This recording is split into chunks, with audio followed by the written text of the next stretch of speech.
It was called the Babcock Hawk, and it's actually it was redesigned. Let's see, where's my other one? Karen, can you get the other one? Tell me. Is it this one? Oh yeah. This was the original. This was the F and Hawk. This is the F and Hawk right here, and it was designed after the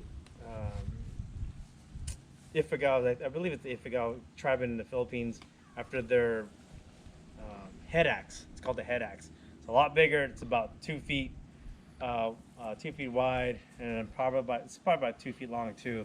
And it was more for ceremonial purposes. Not that they couldn't use it for battle, but they had a way better. It's called the battle axe. It's almost like the banabas.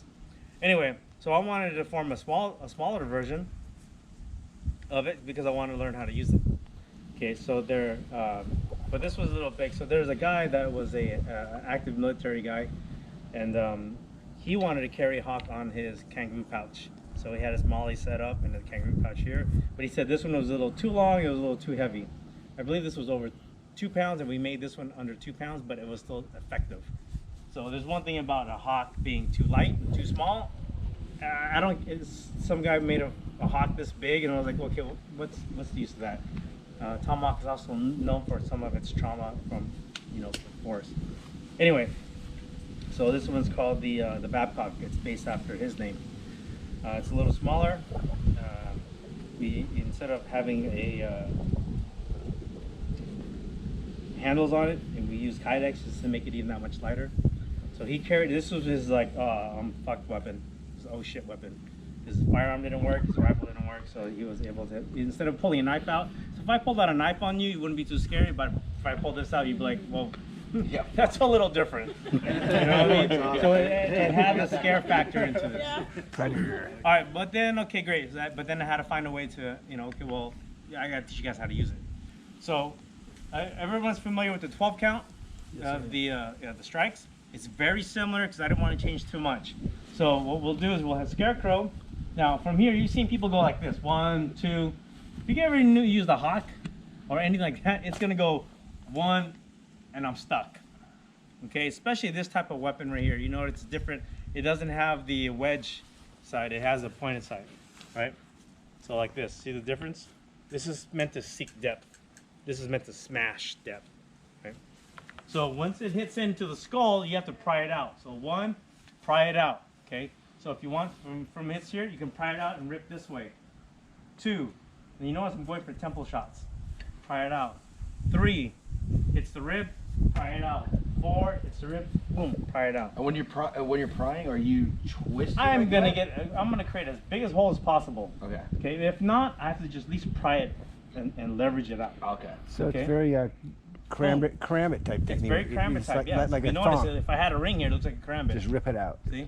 It's like a karambit if I hold it reverse. So a talon. Okay. So again, 1, 2, boom, 3, 4, 5 is the spike end into the peritoneal.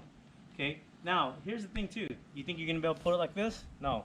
Once I hit that section, it's going to clamp down. So he's gonna clamp down. So now I have to pry this way, boom, and pop out. You went forward. So you have to, I went forward. I had to just basically I'm gonna create as much damage as possible, so it's going to just rip through. Right.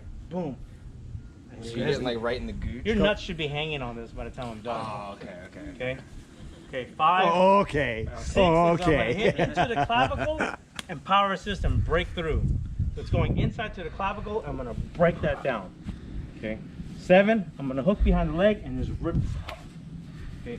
8, I'm going through the brachial, right underneath the arm. Bam. Okay. 9, opposite brachial, same direction though, and I'll show you why. Okay.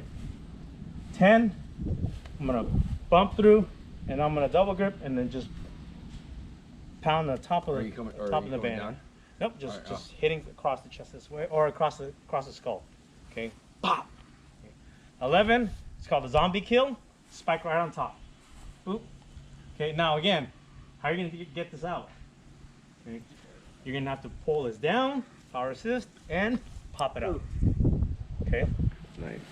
12 is now basically is the spike end of it. So you can hook behind the cervical spine. I'm gonna create a triangle choke here, and you feel it on the top and the back. So all I'm doing now is I'm scissoring. It's like a saber tooth. Ezekiel. Yep, it is Ezekiel. Yep. Bam. Okay, that's 12. All right, so let's go through that real quick. And if you guys want to line up again, and we'll go through this. It's called the vital template. The vital template, okay.